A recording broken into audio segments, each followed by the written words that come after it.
So we're sitting there on the internet watching some kind of watching videos and crazy things about, does that say Olive Garden? Steve Weiner here from GetRubix.com, and today we are going to talk about the Enterprise App Management that's now included in E5 that lets you auto update. But I do want to give you kind of a public service announcement. As I'm going throughout my day and I encounter all kinds of weird stuff, I jot it down in my notes app so that I can come up with these fun, amusing anecdotes for the beginning of the videos. They don't always make sense, so I'd like to read you some of my notes today so you can see what I have to deal with. Deep fried bacon wearing a suit. Crazy internet YouTube videos like Olive Garden.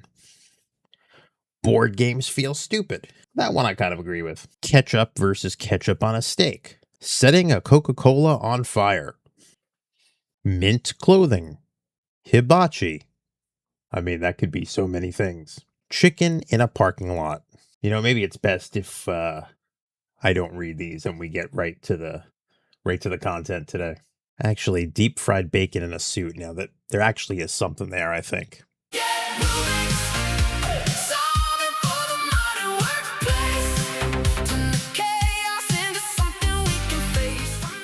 Okay, so if you've used the Intune suite, if you've maybe had the standalone Enterprise App Management, then you've seen some of this before. So quick recap, when you go to Apps, Windows, and go to Create an App, there is a new type of entry you can do here down at the bottom. Enterprise App Catalog App. Well, it's not new, it's been here a little while. And what this is, to be clear, is this is a curated list of Win32 apps that Microsoft produces, as opposed to something like here, if we go up to Microsoft Store App New, this is more things in the store. This is WinGet. So if we search for something like, let's say VLC, yeah, you can see there's the store option and there is a Win32 option. If we look for Adobe, I don't know if we're going to get anything for Adobe actually. I got some things here. Some are store apps, some are Win32. Folks generally ask me, well, what's the difference or why would I get the Intune suite if I have that? So it's really because they're, I'll say, handmade by Microsoft, full Intune Win32. And just to show you here, if we wanted to take one like, let's do a simple one like Firefox. These are all the versions available, so I can search for a specific branch or language, and it's a fully packaged app with the install and detection already filled out. So what changed recently? Well, one, this is now included if you have Microsoft 365 E5 licensing. So more people have it, and you know how I feel about that. More options is a good thing. But what is different about this? What's new is you have an automatic update option, and that's what I'm going to show you. So now what you have is you have the ability to not only select the app and have Microsoft push it out as a curated prepackaged Win32 app. You could set it to automatically update itself, and there's some options around that. So that's what we're going to go through today. All right, so backing up for a second, you saw how easy it is to get started. I click app type, and I select Enterprise App Catalog app. Search the catalog. So let's go back to Firefox as my example. We're going to do Firefox. And what we're going to do now is choose our version. We want the English US. Looks like I can only choose Fit 153. That's fine. So here's the part that's new. This is a one-time setup choice you have to make for the app. If you want to switch the update method later, that'll require you to repackage the app. So how would you like to manage updates? So two options here. So this is the option that will automatically update the app for you and replace it with the current version as soon as it's updated. The thing to know about this is if you have any custom settings or install commands you want to do, uninstall scripts, any of the custom stuff you usually do with Win32, this blocks it. So watch, if I go through the automatic update route, I can fill out the description. I don't have any install, uninstall options. And you can see up here, I'm kind of blocked out of requirements, detection rules, all that stuff. You can supersede, but you really won't have to with this. And then you just assign the app. So if we take this route, we end up missing, in my opinion, what makes the Win32 package apps the best option is because we can customize it with install scripts and our own install command line, our own detections rule. Now, I understand why this is the case. It's because if they're in charge of pushing this app, they don't have a way to also capture your customizations and, regurgitate that every time they make an update. But something to be aware of. You might not care, and that's fine.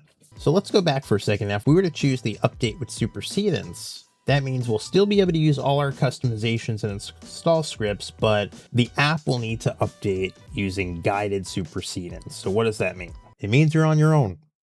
They're not going to really auto update it for you. You're going to do it the same way you did before. If you have the new version and it's in the catalog and you want to push it, you're going to have to supersede.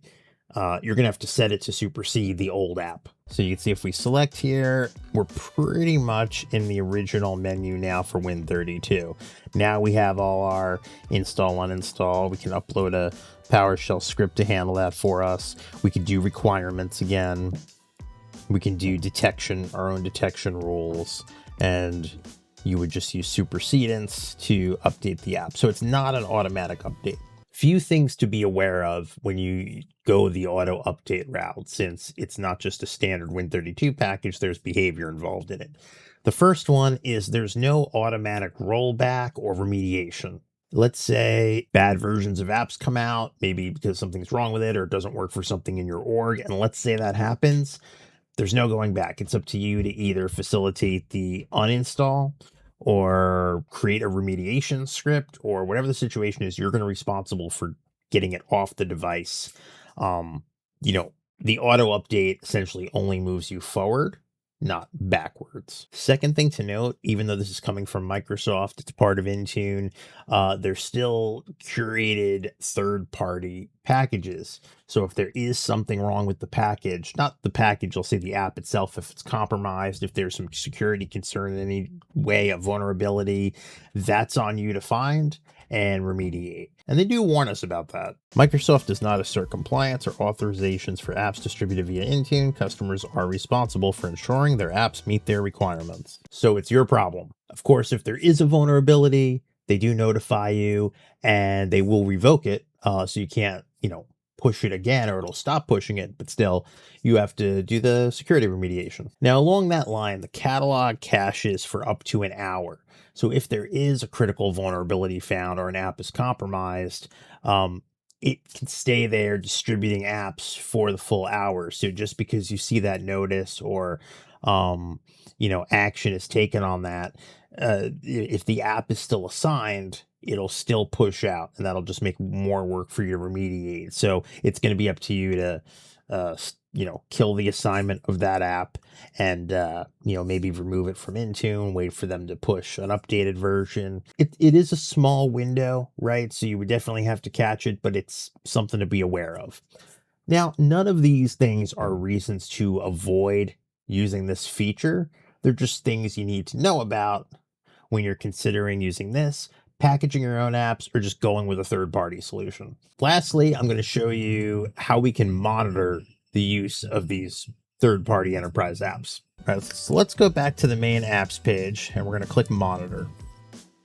And you can see they have their own category now, Enterprise App Catalog Apps with Updates. So I don't have any set at the moment, but this is where they would tell you the versions you have, what's out there, and what the available version is. So you can keep an eye on everything from right here. I'll probably let this run so I'll be able to show you this in the future. Now, obviously, there are amazing third-party solutions to this already out there. So being transparent, I prefer RoboPack. That's what I've used for about 2 years now. I use it for the organizations I work with. It just has everything I need it to do, and it works. So why am I showing you this? Well, you know that for me, I try not to be married to a specific tool, right? I have preferences. I have what works for me. I have what works for the organizations that I work with and help, but more tools are better. I'll keep saying it. And I still think what Microsoft did this year with bringing the Intune suite fully to E5, some of it in E3, is a great move, because if you don't have that many apps, right? Maybe you don't have hundreds of apps. Maybe you have 4 or 5 third-party apps you use, and they're just a pain to keep updated. You have a built-in solution now that can do it. And that's a very powerful thing. So I think it's important that you're aware of it. If you're licensed and you're entitled to it, check it out, see if it works for you. If you are already using a third party solution, there's probably not enough reason here to get rid of it. I mean, the app catalog is somewhat limited. You lose the control when you let them auto update, but either way, it's worth checking out. Let me know if you're using it, what you think, your comments down below. Jump in that Discord channel, and we'll be seeing you.